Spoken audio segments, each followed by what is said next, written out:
Yeah. And so I started off as legal programs assistant. I don't even remember my title, but anyhow, I was I would my at that time I was at City College of San Francisco, and one of my professors, Dr. Terry Day, who's also a psychologist or was a psychologist, he referred me to Root and Rebound. He knew that I had just gotten out of prison. I was taking some classes at City College, and of course, I was his teacher's assistant, and I wasn't getting paid very much. But he wanted to support me and always looking out for me. And so when Catherine and Sonia posted a position for legal administrative assistant, he thought I'd be a really good fit for the position. And I was like, okay. So I was a little scared because I had, like I said, I had just gotten out of prison and taking classes. And so going back into the actual workforce with, just regular people and no correctional officers watching every minute of your life was something like, yeah, that I wasn't just so conditioned to operate a certain way, so that coming into an actual job was a little bit, intimidating, frightening for me. But anyhow, from the moment I went to my interview, I was like, oh my God, I hope I get this job. I want to be here. I love everything that they're doing. And so when I got the call, I was like, happy to apply. But anyhow, so I ended up, I'm still at Root and Rebound as we started off with 4 actual staff members, then 3, and now we're 31 staff members. Oh my God. So we're just growing and growing. And also too, the work is so amazing. It's a happy thing and a kind of bittersweet kind of thing. The bitter part of it is that because our work is in such high demand, right, that a lot of people really need our assistance. So just knowing that there's so many people out there coming out of prison and jails with no tools or anything, like any guidance, and so they come to us. And so I'm glad that we do exist for the thousands of people that are coming out. And so so yeah, I'm happy to be here.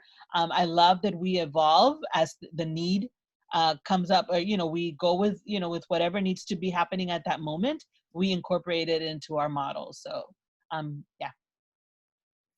Thank Amazing. you. Thank you. It's fun. It's fun thinking back to those 6, almost 7 years ago now. It's wild. A lot has changed in life, and yeah, just so grateful to be with you all. And Jerica, thanks for inviting us. And it's really wonderful to get to talk to law students. Having gone to law school myself, you don't learn what we do at Root and Rebound in law school. You certainly don't learn it in crim class in your 1L, mod or whatever you call it, pod. So I think so much of what you can learn about the criminal justice system comes from actually doing the work and being exposed. And I give Jerica a lot of credit because she flew to California to learn about the biggest correctional system in the entire world, out of your comfort zone. And I'm so glad it was a great learning experience. I think those are invaluable teachings in life. So yeah, I'm Sonia Tonneson Castellano, and I am also a deputy director, co-deputy director with Carmen at Root and Rebound. Have been part of the organization since its founding. With our executive director, we went to law school together.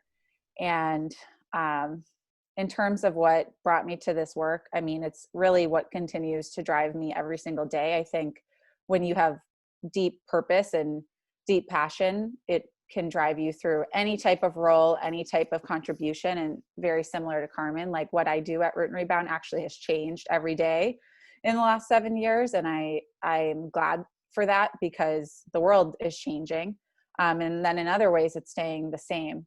So that's troubling too. So, really what motivated me even prior to Root and Rebound into going to law school is that I was raised by a family that spoke a lot about issues of racial injustice and equity, and grew up in a very rural area of the Midwest in Wisconsin and outside of Milwaukee. And segregation was extremely alive and well, probably more segregated than in the 1950s when I was growing up in the 90s. And seeing how, even through the civil rights movement in this country, those lines persisted in certain ways got deeper.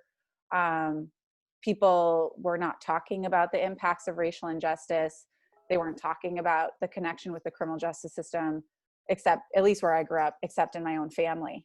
And that really pushed me to say, I want to experience places outside of where I grew up. I don't want to continue to live in this safe bubble where everyone thinks the same and everyone looks the same. Everyone's, you know, you're diverse if you're Jewish, because everyone was white and Christian, like, and that was just my community that I grew up in. And that actually led me to traveling outside of the country. That led me to going to school in a different state. And ultimately that drove me to law school, because I felt that so much injustice that I was seeing and the unequal treatment that people experience in our world was actually endorsed by law and policy. It wasn't by mistake, it was by design. And when we talk about the criminal justice system, I think that has something I just see again and again. I mean, even this past weekend, Carmen can share more about this story, but she was hustling around the state of California to get someone a motel room to stay in because they were just released from prison without any support, without housing, without funding. And that's by design, right? Like as a society, we could choose to say everyone leaving incarceration is going to get financial resources to land on their feet. They're going to get a job coach. They're going to get support. They're going to get, you know, therapeutic support for trauma, all of these things. But we choose instead to say, no, we're going to spend that money on parole and probation officers who act as law enforcement and police and surveil people, but don't give them resources or tools to succeed. So like, I think just my passion around racial injustice and seeing how the criminal justice system actually endorses that injustice and is designed that way is what fuels my work here. And I've been really lucky at Root and Rebound to really just get to explore every part of my passion and the things I love to do. I get to work with people directly who are overcoming barriers because of incarceration. I get to work at the policy level. I've got to actually be part of coalitions that pass legislation in California, which has been really meaningful for me in my career. And I'm just excited to talk about all of the different paths that, you know, I see the law can be with you all. Sort of, I think you're all sort of entering the legal career. You're all current law students. So I'm excited to hear if people are willing to talk or share, if that's going to be part of this, about what you're sort of thinking about doing and all of the opportunities that I see. Because at least my experience in law school is like, they sort of tell you, here's this path or this path. and the truth is there's a whole lot more options out there. So I'm excited to talk more about that. Thank you. Thank you so much. So, sorry, I got like 2 phone calls while y'all were talking, so I messed up my questions. I want to talk about what you guys see as and some of these questions I want to mention, they're actually coming from the law students other than myself. Awesome. So, this one is what does a legislative pathway to policing and prison abolition look like? And, you know, of course we want to start with defunding, but like, what do you see is coming next?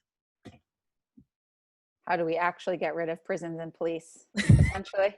That's what the question is. Or, I mean, is that even something that is it a viable option? Is that possible?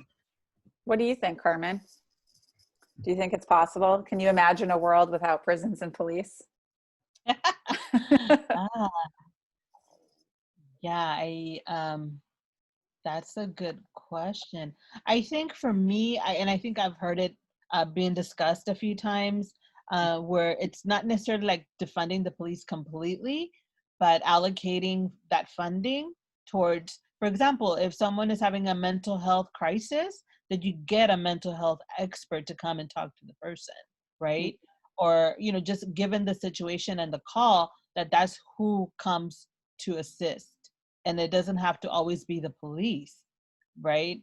And so I think, and then also to training like dispatch, the 911 calls, you know, and then also the community, right? Where I think a lot of learning has to be done in that specific area where we learn not to be scared of each other just because we look a certain way, you know.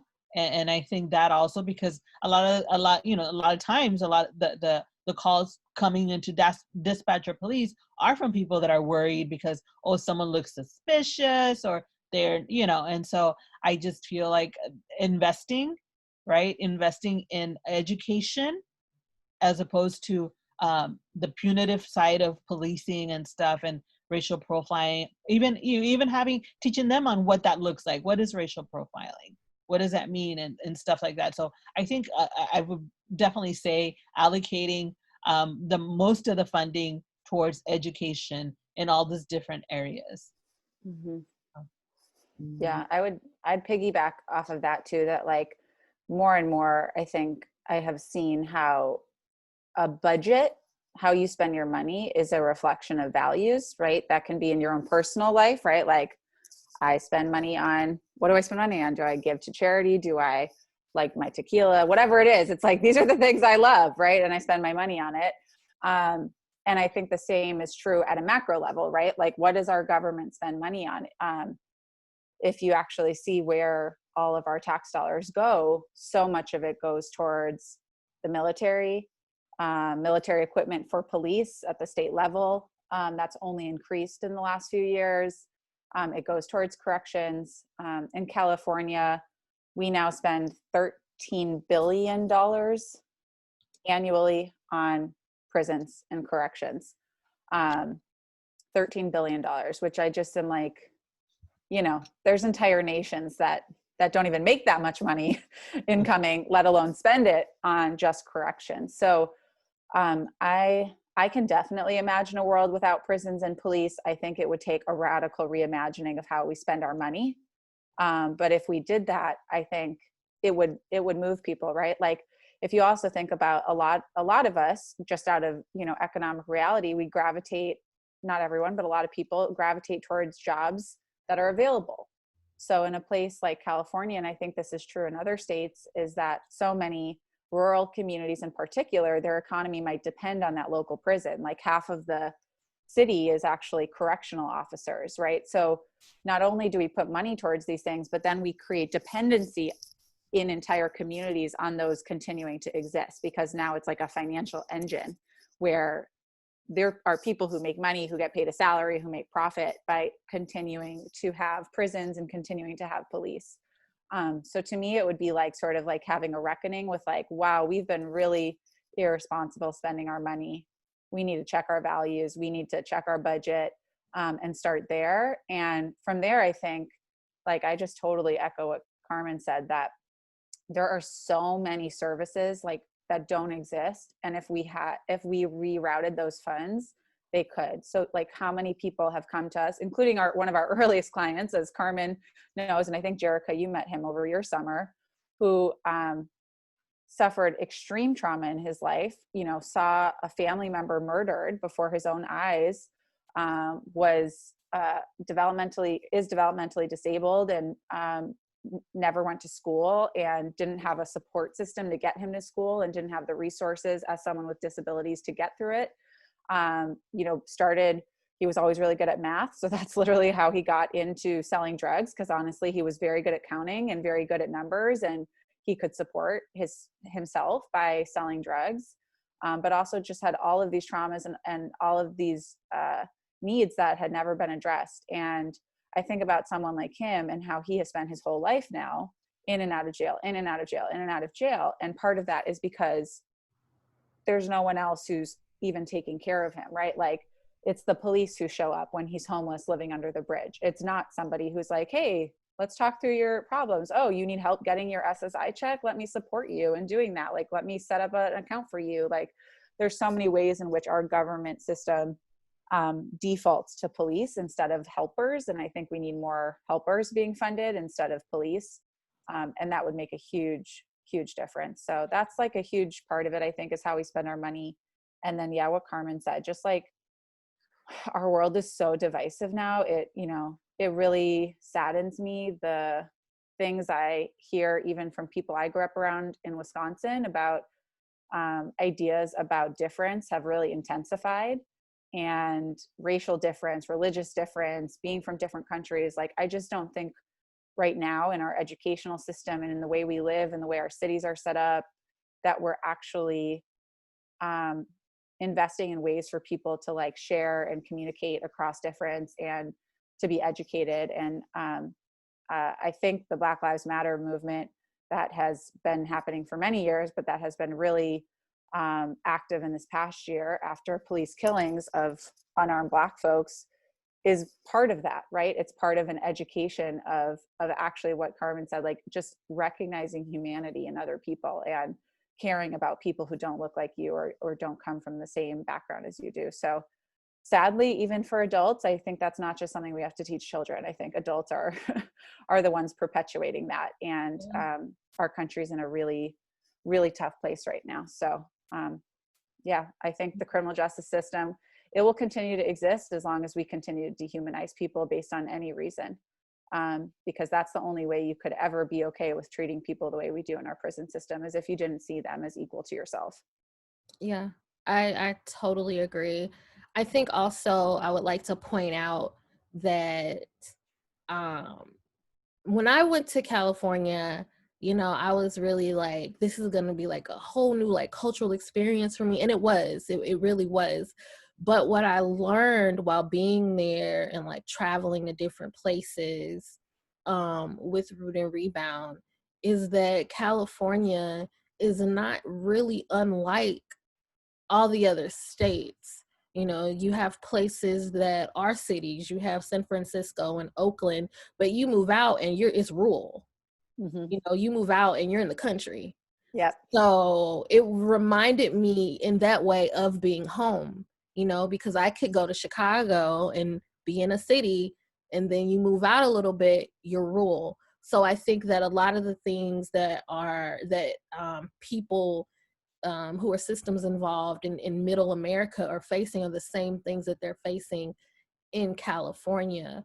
One thing that really resonated with me with the work that you guys do is taking phone calls on, every Friday, was that we were getting people calling from the tippy top of California all the way down to like right next to the Mexican border. So we're taking calls from all over because you guys are like, there's no one else like you guys that are like doing, your niche of what you guys do. And some of these people who need services are in really like rural areas, and it's really hard for them to get those services and have those services. And something that I've learned, because I am a law student as well as a MSW social work student, is that we've politicized things that I don't believe should be politicized. It shouldn't matter if you are a Democrat, Republican, conservative, liberal, whatever you want to call yourself. There are just certain things that we should agree about. We should agree that oppression is a thing, that it exists, and that it is a problem. And we should also agree that because it exists and persists, that there are certain things that we need to do to alleviate those things. So what kind of alternatives do you guys see that maybe that you guys are that are happening in California? Because even though California, it's a lot like Illinois, it's also much more progressive. So I'm wondering, is there anything in California that are alternatives to like policing? Or I was on a Zoom call yesterday and we talked a lot about restorative justice.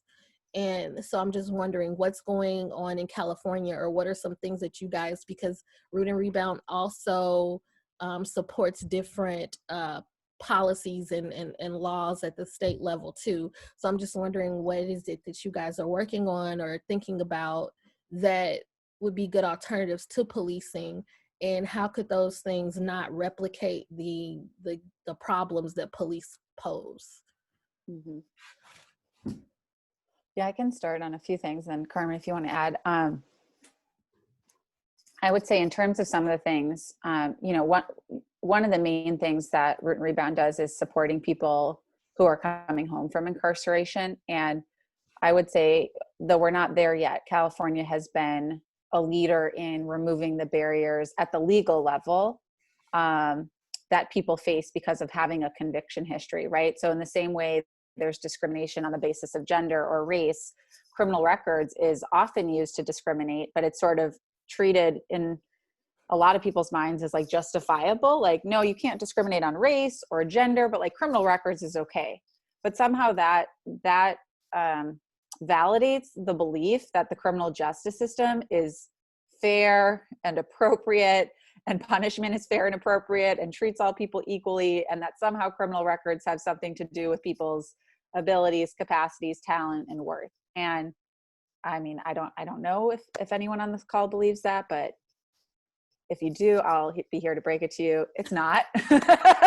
It's not fair. It's not equal. And criminal records do not tell you if a person is good or bad. And I, in general, just don't even really believe in good or bad people.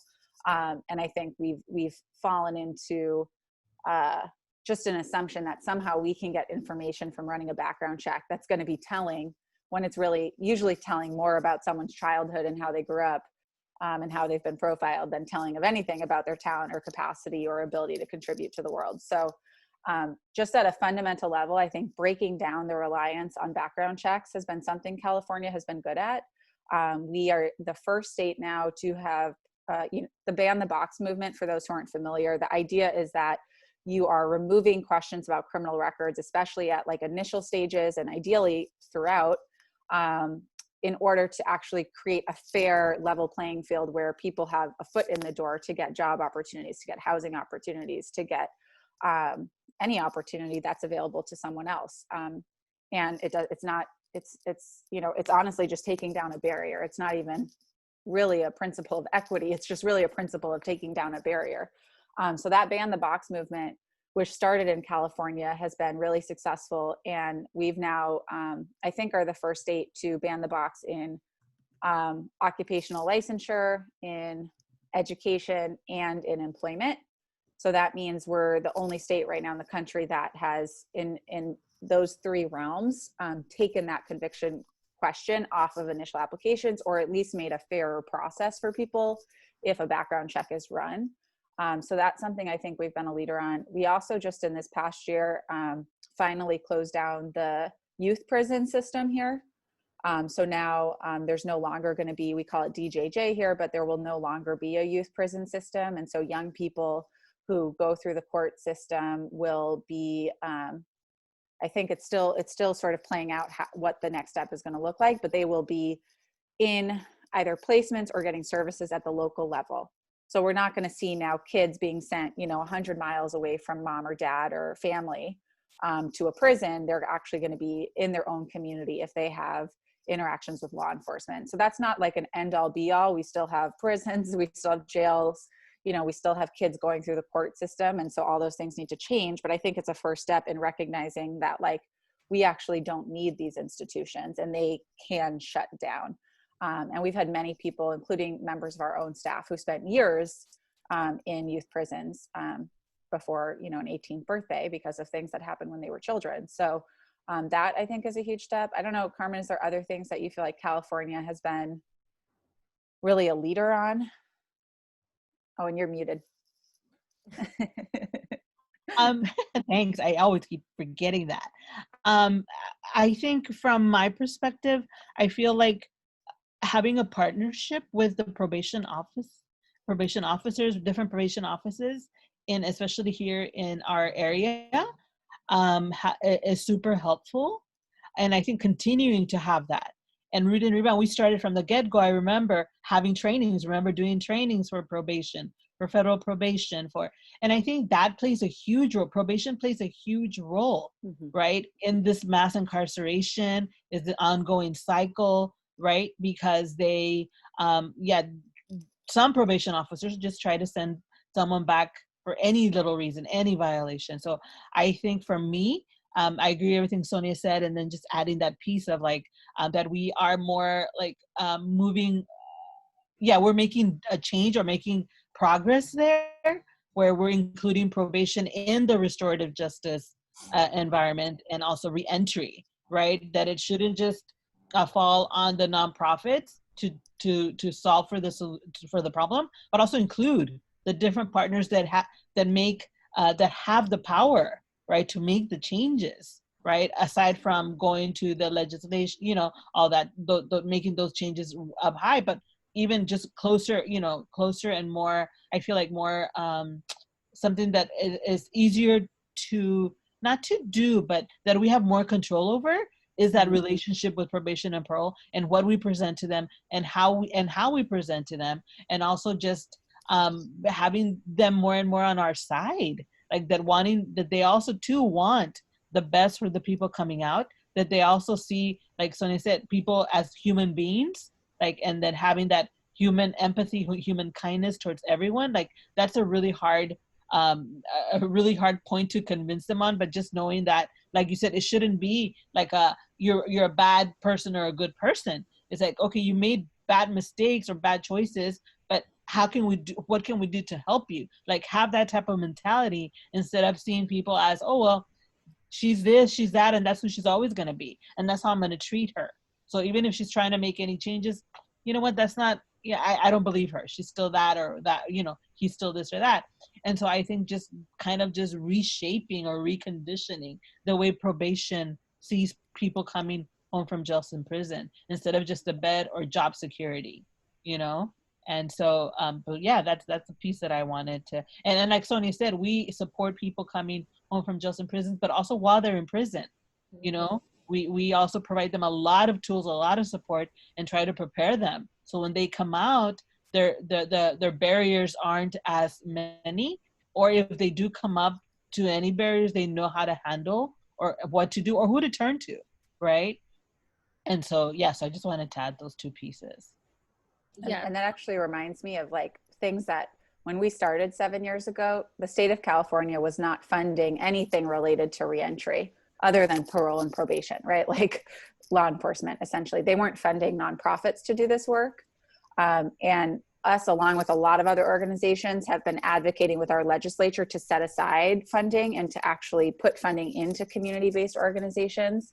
So part of even why we're able to do the things Carmen said, like going into the prisons and doing reentry classes and helping prepare people pre-release, is because the state of California is finally putting more money into CBOs instead of just into corrections to be providing those services and support. So I think in terms of when you think about that refunding idea and policy, like that's another place, is actually advocating with your own state, your own county, to say, don't put these funds into probation. If you're worried about people being successful in reentry, find the organizations that are doing reentry and fund them, because they already have a lot of formerly incarcerated people on their staff.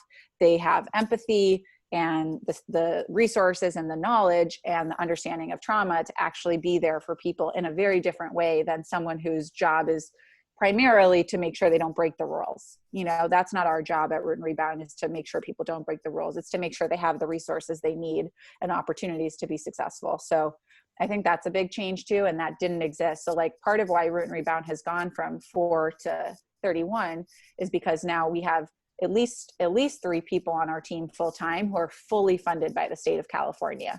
So like our hotline now is better funded by the state of California. Our inside prison programming is more funded by the state of California. Our tribal clinics, the clinics we do with the indigenous community, is funded by the state of California. And I think and not only is that one funded by the state of California, it's funded by the taxes off of cannabis, because we legalized cannabis.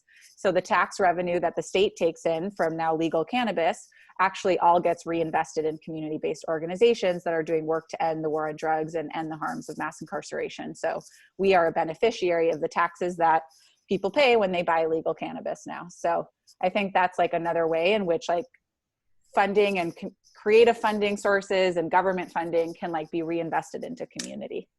Yeah, that's awesome. So our law school is in rural Southern Illinois, and there are a lot of prisons and jails in this area of Illinois. Like, you can go like an hour or even less than an hour in any direction and you'll run into a prison. Mm-hmm. So, and we don't have a Root and Rebound here. They have stuff in Chicago that they do, but a lot of that doesn't reach too far south. So what can we as law students, what are some things that we can do like now before we, graduate? How can we start to kind of get involved, short of flying to California and working at Root and Rebound? What are some things that we can do? It's a great question. I mean, I could think of a lot. Carmen, do you want to start? I was going to say, do what Catherine and Sonia did. Start your own nonprofit organization and start the movement, like, you know, and use our model, right? Like, and start there. But you know your community better than anyone, right? But like mass incarceration is the same no matter where you go, right? Incarceration is incarceration, but it's the community that's different and how they see and how they approach incarceration. People formerly incarcerated, you know, the very conservative areas are harder to reach out to and to get support from. But I think just starting, just trying to change the narrative, like around, you know, incarceration, and then highlighting how many people are actually in prisons and jails, right? And how many people are affected by the criminal justice system. Like just making sure that, like, I guess public awareness, right? Like that public awareness, especially to around like for the people, the communities of color, right? How mass incarceration, policing, all that affects those communities on a larger scale. Then, you know, and so just I think the education piece is so important. But I would love to see someone start some, you know, a small nonprofit, you know, in your area. Like that'd be a huge thing. Totally. Yeah. Yeah, I think I love it. Great idea is like start your own thing if it doesn't exist. I mean, that's why Root and Rebound was born, was like seeing a gap. And you all did start while you were in law school. We did start while we were in law school. So when we were in law school, we actually, we leveraged that law school meeting space and we had formerly incarcerated people take over the halls of Berkeley Law School. And we were meeting there and actually just building really deep relationships and asking, like, what are the barriers? What are the needs? Where do you currently go for legal support? What are the services? What are the things getting in the way of people being able to stay free and stay safe and be healthy? And just, I think coming from like a place of asking questions, if you're not directly impacted, and even if you are directly impacted, realizing we each have our own experience and being open to learning from others and organizing. So I think like organizing and like, you know, your community best is exactly right. And I mean, also in terms of being law students, I mean, there might be advocates in your community who don't have that training of how to use the law to like in your own favor, right? Like so many people, especially who've experienced mass incarceration, see the law only as an oppressive tool. But it certainly doesn't have to be that way. Law can be protective. Law can be an equalizer. Law can actually be a really powerful advocacy tool. And I've realized, like, for example, like a lot of the legislative work that I've done, it's starting because we have clients who've experienced that barrier and they want to see that barrier removed, not just for themselves, but for every person who comes after them. And like, you know, Carmen can speak to this too. Like everyone we serve, like every person I know who's currently incarcerated or has been previously incarcerated, they are just advocates by having to be, and truly do so much for other people. Like they go above and beyond because they don't want anyone having to go through what they did. And so sometimes I find that like if lawyers and people with legal skills could connect more with formerly incarcerated people, it's so powerful, because formerly incarcerated people have the ideas to solve this. They have the knowledge and the ideas to solve this, but like now I have to go approach a legislator and like write a bill. And is that bill actually what I intended my idea to be, or is it carving everything out that I wanted to be included? And that's where I think that legal skill comes into play, of actually saying like, I can help people bring their ideas for a better world into fruition. And so I also think just like find those local organizers, find those advocates. They might be in your law school. You might have folks impacted in your law school and not even realize it. So it's also not mutually exclusive, and actually like starting to organize and talk about that together. So I think that's something. And then the last thing I'll say, Southern Illinois, is there's an amazing advocate, Rebecca Ginsburg, I think is her name, who runs what's it called? The Prison Education Project. And I think it's based out of University of Illinois, Urbana-Champaign, but they do work with all of the prisons in Southern Illinois and have programs inside. And I think a lot of incarcerated folks are on her board, and she would be an amazing person to connect to, because she actually creates a book on reentry resources for people in coming out of the prisons in Southern Illinois. And like, she's a Black woman. She's awesome. I actually don't know a lot of people in Southern Illinois doing this work, but I know her and she's amazing. So I would strongly suggest looking into whatever she's doing and seeing if the law students might be able to lend a hand and support. Maybe you could do some research or support a policy her group is trying to push or something like that. But that could be a starting place too. That sounds great. And also for people who are still here who don't know, that's one of the amazing things that Root and Rebound does. They have like what I call the Reentry Bible. It's like this huge book, and it covers like every aspect of a person's life that is affected by systems involvement. So that was what I would use, or what all of the clerks would use on Friday when people were calling with their questions. We're like, okay, let me flip to the section on housing. Okay, let me flip to this, let me flip to that. And it covers so much, and it's so extensive. And that is an amazing, amazing resource. And I wish they had them like in all 50 states, you know, something, a tool and a resource like that. And you guys provide it to people who are incarcerated. And that is an amazing tool. I kind of wanted to switch gears a little bit and talk about how you guys started providing legal services to Indigenous communities, because that's my favorite thing that you guys do. But I just kind of want to talk about that. Like, how did that start? Sure. Yeah. So how that started actually was that there was a convening that happened at our law school that was focused on the impact of incarceration on women of color, specifically focused on, women of color and experiences with incarceration. And just an incredible advocate overall, but someone who's really been putting much of her life's work into issues of the criminal justice system and the Indigenous community is a woman by the name of Judge Abby. She is the Chief Justice of her tribe's tribal court. Ronaldo, we can hear you. I'm sorry. I'm muted. No. Oh, he's good. Okay.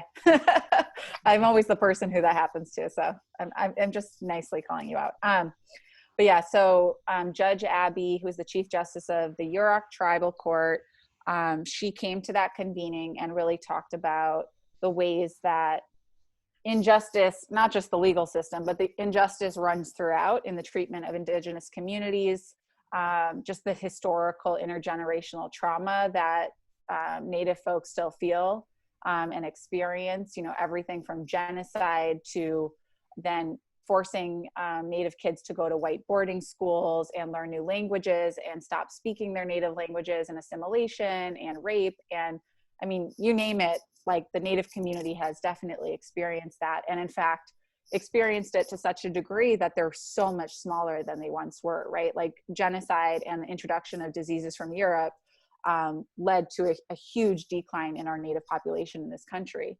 And then furthermore, when there was actually a fight to get land back and to get sovereignty as tribal people, the federal government gave people these teeny little plots of lands, many of which weren't even their ancestral lands, as reservations, right? So now, yes, there's some degree of sovereignty, but in these small plots of lands. And so trying to preserve culture and heritage and pass that on and overcome trauma, like, has become sort of central for a lot of Indigenous communities, and certainly from what I've learned from the Yurok tribe's experience.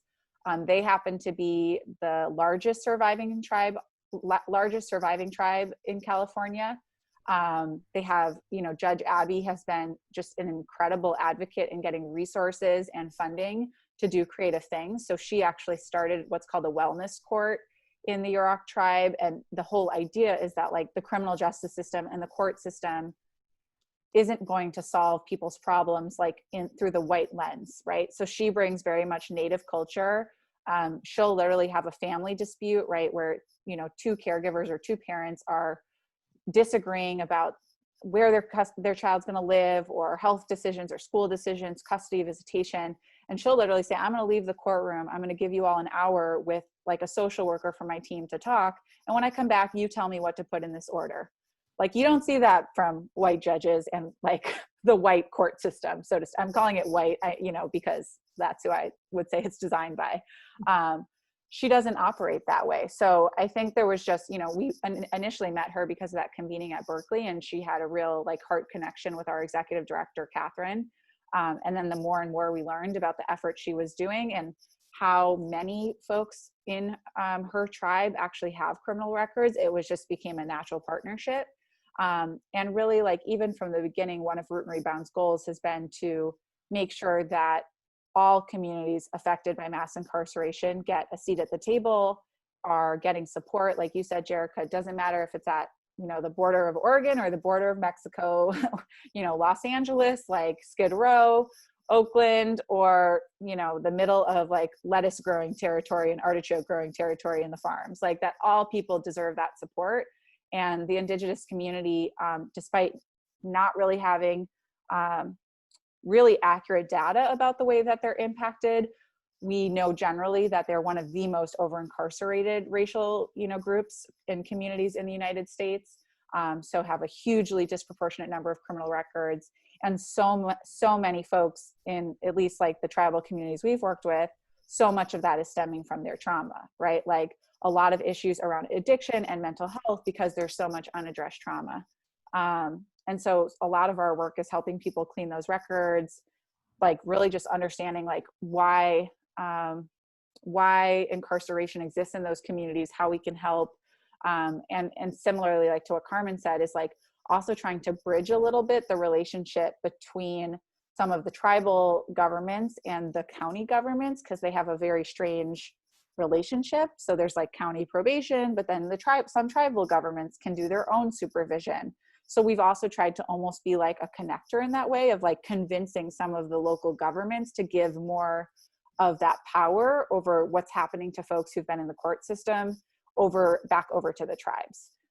So it's just been a really amazing partnership. And, as you said, just you get to hear some incredible stories, and people, who I've met in a lot of the tribes in California are just like so excited to share their culture and very open and warm and wanting to make sure it lives and survives, because it has been so invisibilized in like mainstream culture. And so I've just been so grateful to like over the years get to learn from folks in Judge Abby's tribe and a lot of other tribes in Northern California who have taken us to tribal dances and taught us about like traditional salmon catching techniques and like what the river and the mountains and the trees have meant to their culture, how they've stewarded the land. And in turn, getting to gain all that, like one of the few small things that we can help is like helping someone get an expungement, like feels pretty small in comparison to the gift that we receive in return. Yeah, so that's kind of how it started. And it's definitely grown to a lot more tribes now from those early beginnings. Awesome. So Carmen, I have a couple questions for you specifically because you are a formerly incarcerated woman. One of my questions is, what is it that allies need to know or you feel would be something to share about your experience and the experiences of other women of color who have been incarcerated? Oh, that's a great question. I think so I always go to the place of like having empathy, right, and understanding, and coming with an open mind to every situation, and not focusing on the criminal record, right? Like see that as a mistake that the person did, and pay attention who's in front of you, right? We all have a story to tell, right? We didn't wake up one day and said, oh, today I'm going to commit a crime. Like, that's not how that happened, right? From my experience from being in prison, all these years until I went to prison, I always thought I was the only one that had gone through all these things in my life until I got to prison, right? When I got to prison, I realized that like over 90% of the women that were in the pod with me had been sexually molested at a very young age, right? I met about maybe 6 or 7 women out of like the 40 women that were there that had also lost a child, right? And so there were a lot of things that we had in common. And then not only that, the majority of us were people of color, right? We grew up poor, right? The communities that we grew up in. So there were a lot of things that we had in common that led in different ways and different crimes that led us to the same place, prison, right? And so I think just understanding, like, we all have our own stories, right? And a lot of us didn't have the opportunity or didn't have the right people in our lives, role models that actually took the time to say, hey, I'm going to help you. Instead, where I grew up, it was a very conservative like southern Texas, kind of area. And so people, you especially in the like Latino community, my community, like, you don't air out your dirty laundry, right? So there was no talking about anything that you went through or what happened at home or whatever. Like, that just stayed swept under the rug. And so the person that actually suffered never got any type of support, like psychological support, nothing was ever addressed. So I was always, in my head, I always thought I was the one, it was my fault. Like, all this, even though I was 5 years old, I still thought it was my fault for some reason, right? And so just carrying someone else's stuff for many years, right? It's how you see yourself, right? It's the way that you see yourself, a failure, and things happen to you because I'm a bad person, right? So that's why I like what Sonia said about, not seeing people as good or bad. Like, we have to remove that, right? And immediately the stigma around formerly incarcerated women, right? It's like, oh, they did something bad, they're bad people, right? And that's not the case. A lot of us, it's just survival. For a lot of people, it's just, trying to make ends meet because they had a family, right? Because we are communities of color, right?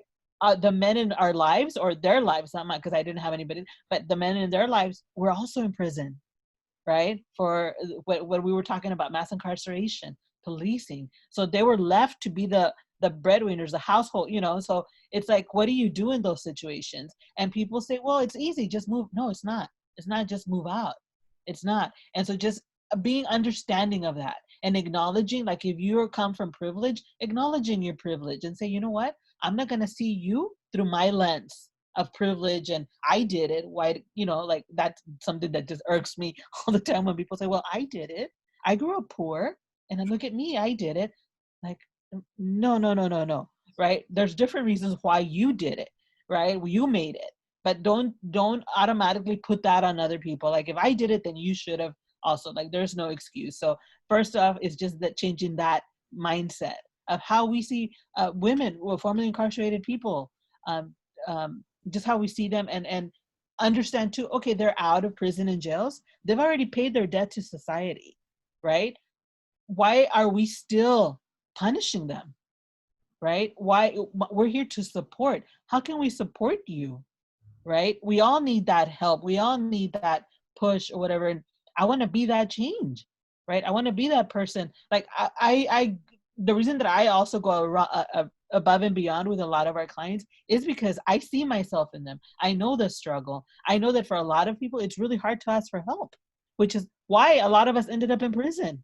Because first of all, there was no one to ask. And if you did, you were always, like, you never got the, like, yeah, I'll help you response, and so just for me, just seeing that, like, oh, I was there at one point. I was there, and I want to help that person, right? I had a counselor in the Choices program when I was in county jail, and she had a motto that she always, like, so she goes, this is what I live by: each one teach one, right? You learn something, then you teach it and you pass it along and you pull that person forward so you can, and then that person, right? So that you give them a different way of, like, seeing things, right? Like, it's like that behavior modification, right? That you flip the script. Like, hey, you're a really good hustler, but hey, let's hustle doing this, right? Well, you're not gonna, something that's not gonna land you in prison, but you're really good at that, and highlighting people's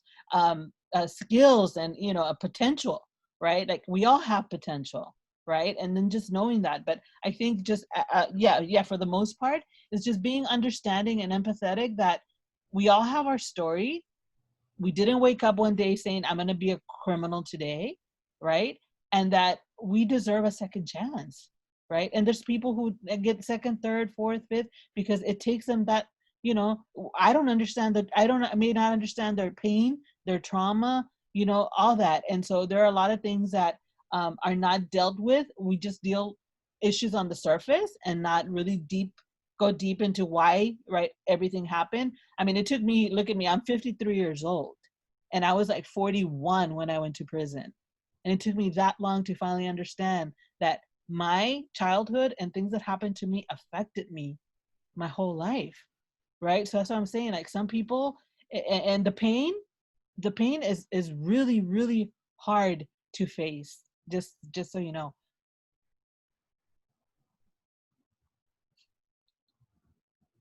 But when I started doing that, is when I started feeling that freedom of like letting go. Like, oh my God, those things no longer belong to me. I'm no longer responsible for that. That was never mine, you know? And I carried this and I'm done.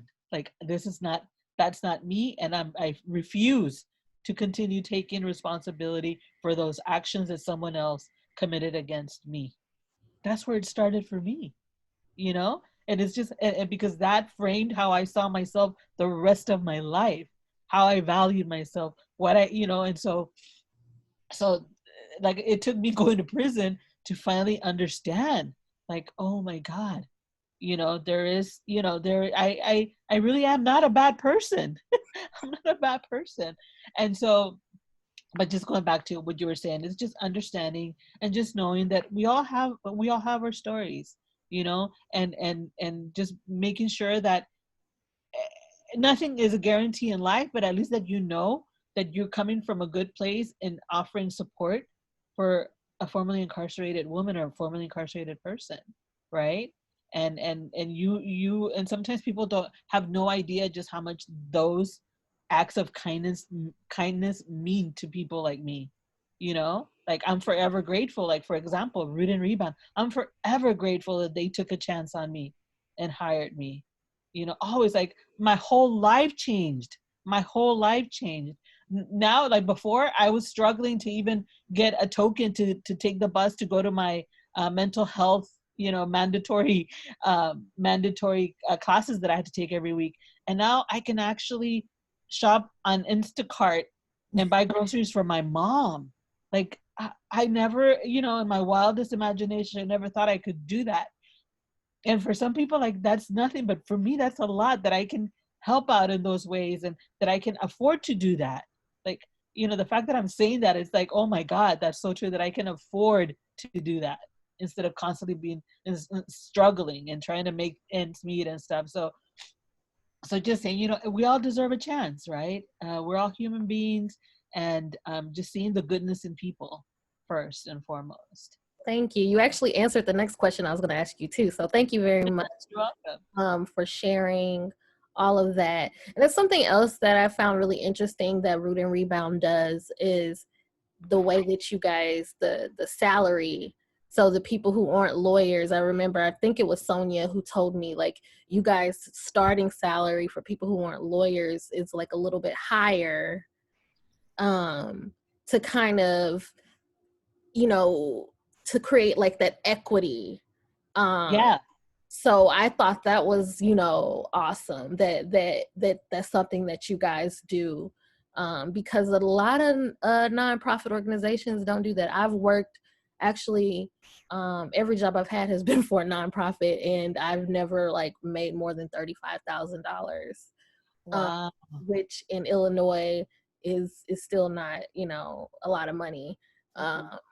So I think that that's amazing that you guys, that's something that you guys do. I wish more nonprofits would do things like that. Yeah. Really want to get you guys' thoughts on a trauma-informed approach when providing services to systems involved people. Carmen, you touched on it a lot, like with your last answer to the last question, but just kind of talking some more about what that means when you have a trauma-informed approach, particularly with you guys' women's programs out of Fresno, because in that office, you guys have a social worker, and I know you guys have hired a lot more people, so I don't know if you've added more social workers or anything, but just kind of like what that looks like in how you are helping people who have been systems involved.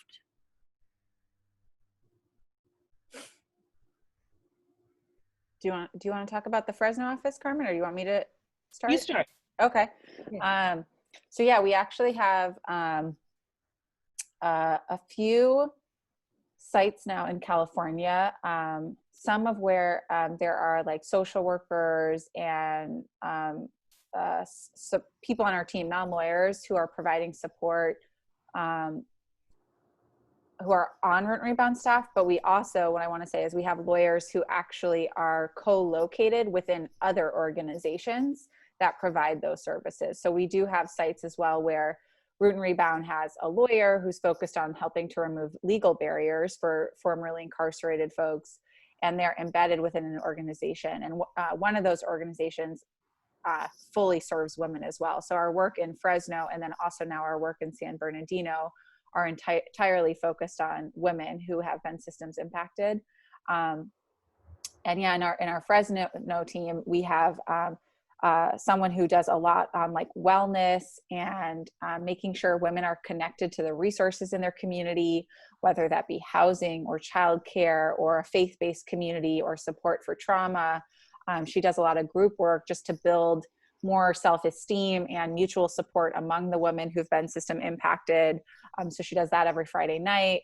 And then just does a lot of like making sure people have what they need to get by and get to that next level, you know, whether that's help with an application to school or that's getting benefits for their kids, whatever it might be. And we also have someone in that office who focuses a lot on like employment support and financial wellness. We've brought in groups that help the women focus on like getting banked. Some are getting banked for the first time or doing credit repair because they have had credit history issues, focused on budgeting and knowing their rights applying to work. Again, like now that California is a state where legally employers cannot ask about criminal records until after they've made an offer of employment, like making sure their rights are enforced. And then part of that 3-person amazing women-led team is a lawyer. So when women's rights are being violated, then we actually have a lawyer to help enforce that and support them and advise them and represent them. So that is a really amazing program that we've been running for 2 years now, focused on women of color and women of color who are systems impacted in the Central Valley, which to your point earlier, is probably more like Southern Illinois because it's much more rural. You know, for even Fresno, which is a big city, a lot of the industry is still based on agriculture. It's one of the major corridors of farming in the entire United States. I think we like provide lettuce for 90% of the country just from that area of California. So it's a huge, huge ag area and farm area. And we also have a lot of undocumented women in that area too, and undocumented families. And so it's also really important, like we have Spanish speakers on our staff there. We have formerly incarcerated women of color on our staff there. Like it takes more to build trust in those communities. And so it's very important that we have like credible people on the ground who are from that area, who can speak people's language, who can be a supportive space. And I think it's really cool that Root and Rebound, you know, has always, I mean, we're a women-led org, so I think we've always been attuned to women's issues in particular, and mass incarceration is so frequently thought of just as a men's issue, but it really is something that affects so many people and affects so many women, and women's incarceration has been on a much faster rise in this country than men's incarceration over the last decade. And a lot of women, like Carmen said, like often, many times are ending up incarcerated because of economic conditions and trying to provide for their family. You know, we had a client who went to prison for 3 years for literally stealing like diapers and formula and writing a bad check so she could get things for her baby. She was a single mom trying to provide, low income single mom trying to provide for her baby. So like the idea again, like I think you were saying, why do we politicize that? Why do we criminalize that? We shouldn't even call that a crime. If someone is getting food and diapers and formula for their baby, that's a good mother. That is not a criminal. So, I mean, I think like also our society needs to stop politicizing and criminalizing things that actually like every single one of us would do to make sure that our family is okay. And that's really very prevalent when we're doing our women's work, because most of our women, like they are caregivers or they have obligations to kids, obligations to family, and their money is not just going to them. It's going to a whole lot of other people to make sure that they're okay. It's trying to make sure their kid can get into volleyball in high school, like all that kind of stuff. That's usually the moms worrying about that stuff, not to overgeneralize completely, but that's usually the moms. So they're often facing a lot of economic barriers that don't just affect them, but affect their kids as well. And I don't know, Carmen, did you want to say anything else about our Fresno model, or, also our not having just lawyers on our team, why that's important? You're muted again. Oh my God. Thank you for getting this. I think you covered everything, Sonia. Okay. Yeah. Yeah. I think that it's a great model to not just have lawyers, because I was a social worker before I went to law school, and now that I'm in law school, they don't train you on how to talk to people who are coming in with like trauma and history and issues. There isn't that sort of training that's involved. So, and I've worked with other attorneys and lawyers, and they sometimes come off as very cold and like very uncaring, and that might not necessarily be the truth, but our work is so based in what are the facts. Okay, one track mind, these are the facts, this is what I have to do, and they are trying to be helpful, but there are ways that you have to approach certain people and making them feel like, okay, this person actually cares about what's going on with me. So I think that's very important. So we have like about 8 minutes left. I saw we have one question in the chat, and it's from Christina, who I think had to go to class, but she asked, what's the ratio by demographic of incarceration in the California prison system? So I don't know if you guys like have those numbers in your head, but I feel like we could all take like a educated guess about like, and we would probably be right. But if you guys know, like, I could tell you the demographics of who we serve. I have that. Great. Which is probably pretty, symbolic. Let me just open that, because I had these slides, and I think, yeah, here we go. So of our clients, about 40% are Black, about 31% are Latinx, about 4% identify as multiracial, about 15% identify as white, about 3% identify as indigenous. Oh, sorry, that's wrong. 3% identify as Pacific Islander or Native Hawaiian. 6% identify as Native or indigenous. About 6% identify as Asian. So that gives you a sense of, largely, definitely not the general population. 15% white. So yes, white people are underrepresented in the criminal justice system, and Black and indigenous and Latinx folks are definitely overrepresented, including in California. We do have a huge Latino community here in California. Not just only people who are either ethnically or immigrants from Mexico, but also many people from Central America. There has been a huge refugee movement from Central America to California and to the United States. So we have a lot of refugees and folks who've sought asylum in California in particular. We have some of the stronger laws around undocumented folks. A lot of our, even though federal benefits won't extend in general to undocumented folks, almost all of California's public benefits do. So any of our own state benefits that we've created, like, health insurance or driver's licenses or things that have been able to be developed for undocumented folks, exist in much higher quantity here in California. So that's also led to a lot of people sort of finding a safe haven in our state.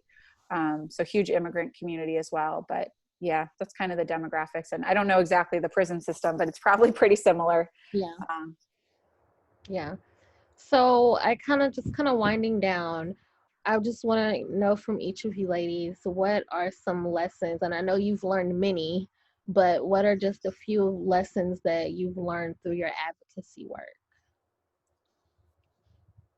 I want to say the biggest thing that was a shocker to me, like that the attorneys, right, and a lot of the little community, where they think, well, the law says this and this and this and this and this is how it's, things are supposed to be, da, da, da, and it's very different than how things really are inside, right? Like we can say, oh, this is the law, this is how it's, but at the end of the day, what matters is what's actually going on inside the facilities. So that became even more apparent because I thought, oh my God, okay, it's happening everywhere. It wasn't just where I was at, but it's happening everywhere. And it is an issue, And one of the things too is that I think we caught that early on, which is why, like, we have the programs team going inside the facilities and, creating reports with the case managers there and stuff like that. So we know what is actually happening, and also hearing from the clients themselves, the callers, when they call us. So, and just knowing that, oh, they're not making it up. Like we know that things are supposed to be like this, but they really aren't. So that was a big learning lesson too. Mm-hmm. That's a great one. Yeah, I would echo that one. Let's see, a big lesson. Yeah, I mean, I think just be humble probably would be the number one. It doesn't matter how academically far you've gone and how many letters you have behind your name. There are things you only learn from life experience. And if you have those letters, use them for good, because they're needed. Those skills are needed. But just approach it humbly. Don't assume, like Carmen said, like, oh, well, I learned in my constitutional law class, this, yeah, that's nice. Wouldn't it be nice if people's constitutional rights were actually respected in this country? They're not. So I think just really being humble, believing people, believing what they say, and finding the time and space in your life to contribute in whatever way that looks like. But realizing, I think, that our criminal justice system needs everyone at the table to fix it. It can't just be people impacted alone. Like if you're not impacted, you still have a role to play. Find out what that is, be humble about it, but like you need to be doing something to dismantle this. Otherwise it's never going to end. Thank you. Something else that I kind of wanted to point out that I really appreciate about Root and Rebound is that, like, working with you guys, I didn't feel like that sense of like a savior complex, and I think that's really important. That's something that my antennas are always up because I am a woman of color. So when I'm in a space that where there are white people and they might be in the minority, and I've been in those spaces and they feel like, oh, I'm here to save you, I'm gonna lead you to salvation, but you guys don't have that, and you guys listen. Like you said, you guys really truly listen when people who are impacted are speaking. You guys take into account the opinions and the thoughts and the feelings of everyone at the table, and I think that's really important. It's like we have like 1 minute left, so I want to thank you guys so much. This is a conversation I could have until I'm blue in the face. So I appreciate you guys for being willing to do this, and I am just so thankful. I meant to ask you guys, how are things going, like with the wildfires out there? Are things like better? They're better right now. Oh, okay. But climate change is here to stay. So they'll be back next year. Yes. Well, thank you guys so much. Thank I meant you. to also say that I did record this and I forgot to mention that. But just so if anybody wants, would like to come back and see it, and I know a lot of my law school peers have class, but they really wanted to see it, so I wanted to record it for them. So again, thank you guys so much. Enjoy the rest of your day, and I so appreciate this. Thank you. Thank you so much for putting it together. And it was great seeing you again, Jerica. Great seeing you. Yeah, we miss you. And Yeah. thanks to Samantha, Rebecca, and Phyllis who stayed till the end. Yeah. We see you. Thank you, guys. Thank Thank you, you. Jerica. Bye. Bye. Bye-bye. Thank you. Bye.